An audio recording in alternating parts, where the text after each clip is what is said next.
नमस्कार, स्वागत है आपका इंडिया गेट टीवी पर। मैं हूं अजय सेतिया।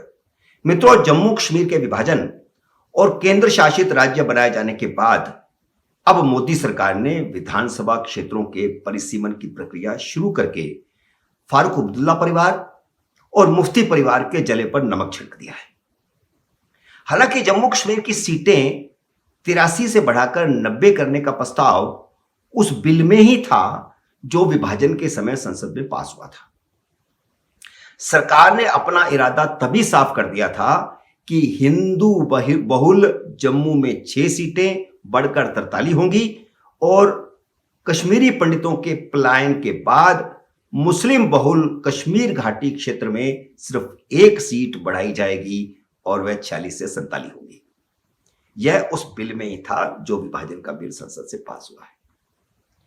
जम्मू संभाग में कठुआ, सांबा, उधमपुर, रियासी, राजौरी और किश्तवाड़ जिलों में एक एक विधानसभा सीट और कश्मीर के कुपवाड़ा जिले में 1 सीट बढ़ाने का प्रस्ताव है। पहले की तरह 24 सीटें पीओके यानी पाक ऑक्युपाइड कश्मीर के लिए सुरक्षित रहेंगी। भारत का संसद का यह प्रस्ताव है कि पीओके भारत का अभिन्न अंग है जिसे वापस लिया जाना है और जब वापस लिया जाएगा तो 24 सीटें वहां की पहले से तय हैं और उस पर चुनाव होगा। वह दूसरा मसला है। लेकिन अब जो सवाल है वो परिसीमन का और परिसीमन पर खड़ा हुआ विवाद। केंद्र और जम्मू कश्मीर प्रशासन ने साफ साफ कहा है कि चुनाव परिसीमन के बाद ही होंगे और यह बात तो संसद में भी उस समय तय हो गई थी। उस समय अमित शाह ने अपने भाषण में यह बात संसद में 2 टूक कह दी थी। यानी चुनाव तब होंगे जब सुप्रीम कोर्ट के पूर्व न्यायाधीश रंजना देसाई 6 मार्च 2022 तक अपनी रिपोर्ट फाइनल कर लेगी। अगर आयोग का कार्यकाल नहीं बढ़ाया गया तो 6 मार्च 2022 तक का कार्यकाल है और उसके बाद रिपोर्ट आएगी। उसके बाद आपत्तियां मांगी जाएगी। एक समय है, लंबी प्रक्रिया है। उम्मीद नहीं कि 2022 में चुनाव हो। लेकिन अब जब परिसीमन आयोग की बैठकें शुरू हुई हैं तो कश्मीर के 2 बड़े मुस्लिम पारिवारिक राजनीतिक दल, अब्दुल्ला परिवार की नेशनल कॉन्फ्रेंस और मुफ्ती परिवार की पीडीपी ने सड़कों पर आकर विरोध का बिगुल बजा दिया है। उस समय तो सब जेल में डाल दिए गए थे। विरोध का सवाल ही कहां पैदा होता था, प्रदर्शन का सवाल ही कहां पैदा होता था। अब जब उनको सबको रिहा कर दिया गया है और परिसीमन की कार्रवाई शुरू हो रही है तो उन्होंने विरोध का बिगुल बजाया है। हालांकि फारूक अब्दुल्ला खुद परिसीमन की जो बैठक हुई उसमें शामिल हुए थे। ये सभी दोनों खासतौर पर मुस्लिम जो दल हैं वे नहीं चाहते कि नए परिसीमन के आधार पर चुनाव हों क्योंकि मौजूदा स्थिति इन दोनों मुस्लिम दलों के पक्ष में है और परिसीमन होने के बाद स्थिति बदल जाएगी। इन दोनों दलों के गुपकार अलायंस ने 1 जनवरी 2022 को विरोध में घाटी बंद का ऐलान किया है। गुपकार अलायंस में शामिल कांग्रेस अभी फूंक फूंक कर कदम रख रही है। अभी यह भी एक सस्पेंस है कि कांग्रेस उसमें शामिल है या नहीं है, क्योंकि इससे पहले चुनाव में कांग्रेस ने कह दिया था कि वो शामिल नहीं है। लेकिन उनके नेता भी वहां पर गए थे बैठक में। फूंक फूंक कर कदम रख रही है कांग्रेस की कोई प्रतिक्रिया अभी आधिकारिक तौर पर नहीं आई है। लेकिन कांग्रेस के पूर्व मुख्यमंत्री गुलाम नबी आजाद की एक प्रतिक्रिया आई है। हालांकि उसको हम कांग्रेस की प्रतिक्रिया इसलिए नहीं कह सकते क्योंकि वे कांग्रेस के बागी नेता माने जाते हैं। उन्होंने घाटी की सिर्फ 1 सीट बढ़ाने और जम्मू की 6 सीटें बढ़ाने का विरोध नहीं किया, लेकिन उन्होंने कहा है कि जम्मू क्षेत्र में 3 रीजन हैं। अगर वहां 6 सीटें बढ़नी ही हैं तो 3 क्षेत्रों को 2-2 सीटें बढ़नी चाहिए। यानी एक तरह से वह गुपकार जो संगठन है, जो अलायंस है, उससे यह सहमत नहीं है कि कश्मीर की सीटें ज्यादा पड़नी चाहिए या चुनाव परिसीमन के बिना होना चाहिए, या 2026 में जब बाकी देश में होगा परिसीमन उसके साथ जम्मू कश्मीर का परिसीमन होना चाहिए। ये दोनों मुस्लिम दलों की डिमांड है। इनके विरोध की वजह दूसरी है। इसका मतलब ये है कि वह इससे सहमत हैं कि जम्मू कश्मीर की 6 सीटें बढ़े और कश्मीर में 1 सीट बढ़े। इस तरह मोदी सरकार जो परिसीमन कर रही है, मुस्लिम नेताओं को उसका दर्द है, क्योंकि जम्मू कश्मीर में इसी तरीके से हिंदू मुख्यमंत्री बन सकता है। अगर जम्मू की 6 सीटें बढ़ेगी और कश्मीर में 1 सीट बढ़ेगी तो इसका मतलब यह हो गया कि इनका अंतर घट के 4 रह गया। इससे पहले 9 था और उससे भी पहले 2001 में 10 सीटों का अंतर था। जम्मू में 10 सीटें कम थी, कश्मीर घाटी में 10 सीटें ज्यादा थी। अब परिसीमन और आरक्षित सीटों का फार्मूला इस तरह है कि भारतीय जनता पार्टी 40-45 सीटों तक पहुंचकर हिंदू मुख्यमंत्री बनवा सकती है।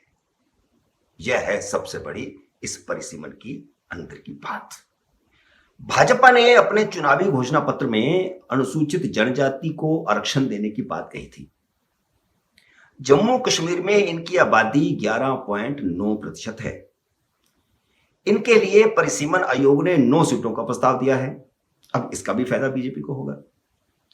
एसटी की 70% आबादी जम्मू में और 30% आबादी कश्मीर में है। इनमें गुज्जर, बकरवाल, सिप्पी और गुड्डी जातियां आती हैं। इसी तरह अनुसूचित जाति यानी एससी के लिए 7 सीटों का प्रस्ताव है। राज्य में इनकी आबादी 9,24,991 है और यह आबादी का 7.38% है, जम्मू कश्मीर की पूरी आबादी का। कश्मीर घाटी में इनकी तादाद भी बेहद कम है, जम्मू में ज्यादा है। पिछले विधानसभा चुनाव में भारतीय जनता पार्टी को 25, पीडीपी को 28, नेशनल कॉन्फ्रेंस को 15 और कांग्रेस को 12 सीटें मिली थी। अब परिसीमन के बाद भाजपा को बूस्ट मिल सकता है, क्योंकि एक तो एससी एसटी का आरक्षण, उनकी 16 सीटें, और दूसरा जम्मू क्षेत्र में जो हिंदू बहुल क्षेत्र है वहां पर सीटें का बढ़ना। और पिछली बार जो 25 सीटें आई थी वो सारी जम्मू क्षेत्र से आई थी। कश्मीर से तो भाजपा को एक भी सीट नहीं मिली थी। मुस्लिम कश्मीरी दलों का मानना है कि जम्मू में एससी एसटी आबादी का फोकस बढ़ाकर भाजपा आने वाले चुनाव में 45 सीटों का आंकड़ा पार करना चाहती है। मुस्लिम दल एससी एसटी आरक्षण का विरोध तो नहीं कर पा रहे, क्योंकि उससे फिर इनको पूरे देश के अंदर जो ये समीकरण बनाना चाहते हैं मुस्लिम का और दलित का, वह नहीं बनता। तो इसके पीछे भारत की बाकी जगह की राजनीति भी है। लेकिन इस आधार पर विरोध कर रहे हैं कि जम्मू कश्मीर का परिसीमन उस समय किया जाए जब सारे देश का परिसीमन हो। संसद से पारित प्रस्ताव के अनुसार देश में 2026 तक परिसीमन पर रोक है। पहले 2001 तक थी, बाद में बढ़ा करके उसको 2026 तक किया गया है। जम्मू कश्मीर का क्योंकि बंटवारा हुआ है और केंद्र शासित राज्य बना, इसलिए सरकार संसद से ही जम्मू कश्मीर के परिसीमन का प्रस्ताव पास करवा चुकी है।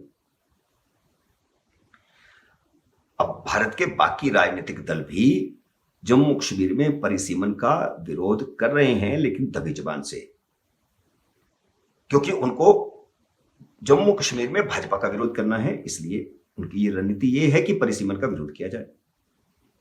मुस्लिम दलों का, जम्मू कश्मीर के मुस्लिम दलों का तर्क है कि परिसीमन अगर करना भी है तो 2011 की जनगणना के आधार पर हो।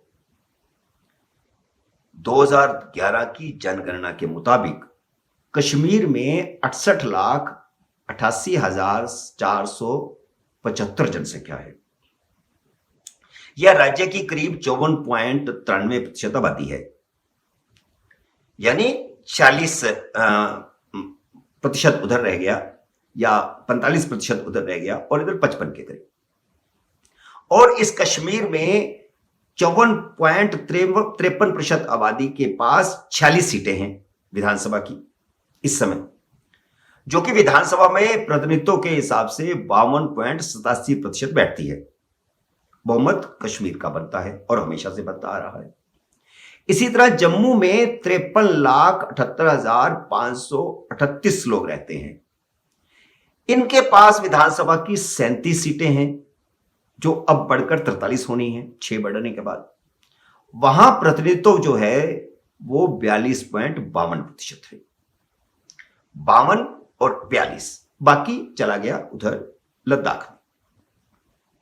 भाजपा का परिसीमन फार्मूला 42% आबादी को 43 और 52% आबादी को 47 सीटें देने का है।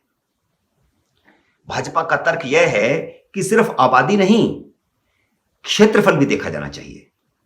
जम्मू 26,293 वर्ग किलोमीटर में फैला है, जबकि कश्मीर का क्षेत्रफल सिर्फ 15,948 वर्ग किलोमीटर है।